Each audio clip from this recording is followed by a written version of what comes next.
The World is Too Much with Us by William Wordsworth. Hi students, today we are going to do a very beautiful poem by William Wordsworth. I'll give you an introduction of the poem first. The World is Too Much with Us is the most well-known sonnet of William Wordsworth, who is better known as a nature poet. It is inspired by the reading of Milton's Creations. It brings out the real character of the poet, that of a moralist who is exasperated to witness the growing greed of the people of his times towards the wealth and wasteful pleasures. The poet attacks the human insensitivity towards the spirituality of nature and the beauties of the various aspects of nature. For the poet, nature is the healing balm which has a soothing effect on men's minds, taking him to the great height of delightfulness. The poem brings out the poet as a profound lover of nature. He advocates the spiritual and moral excellence which comes through communication with nature. Now, the theme of the poem. The poet, who is a genuine lover of nature, is deeply pained to see his contemporaries engrossed in money making. They do not have the time to appreciate natural beauty. The poet very intensely presents a conflict between materialism and true religious spirit of nature. When he says that the world is too much with us, and getting and spending, we are wasting our powers to appreciate in nature what is ours. He gives out the beautiful aspects of nature. He says that we do not have time to stand and stare at the beauty of nature.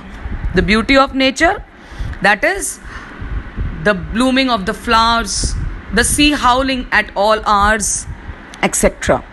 His contemporaries are devoid of any finer feelings for the natural beauty and the higher values of life. He feels that they lack the sense of appreciation because they have a wooden heart empty of feelings and emotions. They are wasting their precious time and life for the sake of material pursuits. The poet compares the Christian religion with paganism, and in the weighing scale, the pagan religion has more weightage in the mind of the poet. He is so much hurt by what his contemporaries are doing that he is ready to give up his religion, Christianity, and adopt an old religion which he says is outdated right now, and that is paganism. Now, paganism is a religion in which the followers worship Pan God, that is the god of nature. Wordsworth hopes that he would, as a pagan, have the opportunity to enjoy himself in nature and feel less lonely. He says, "Great God, I'd rather be a pagan suggled in a crete outworn, so might I, standing on the pleasantly, have glimpses that would make me less forlorn." He wants to dedicate his time to enjoy the different and the various aspects of the beautiful nature. He wants to give up his unhappiness and enjoy the happiness which nature gives him just by admiring nature. He says that I would rather spend my time watching Proteus, who is a sea deity in the ancient Greek mythology. He does not want to miss the opportunity of hearing the sounds of conch shell blown by Triton, who is an attendant of the sea god Neptune. Conclusion: the language in Wordsworth's poem is lucid, comprehensive, rich, and melodious. The simplicity of expression has its own appeal to the reader.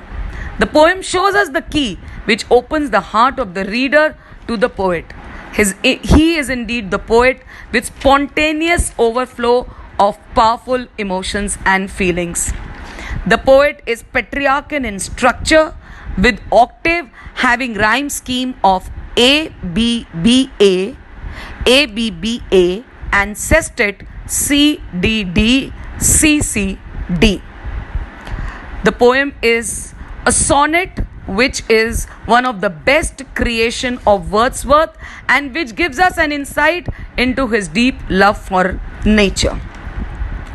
Therefore, we can conclude by saying that Wordsworth, who is the great lover of nature, combines his romantic appreciation and technicalities, and this concentrated force cast magic in the present sonnet.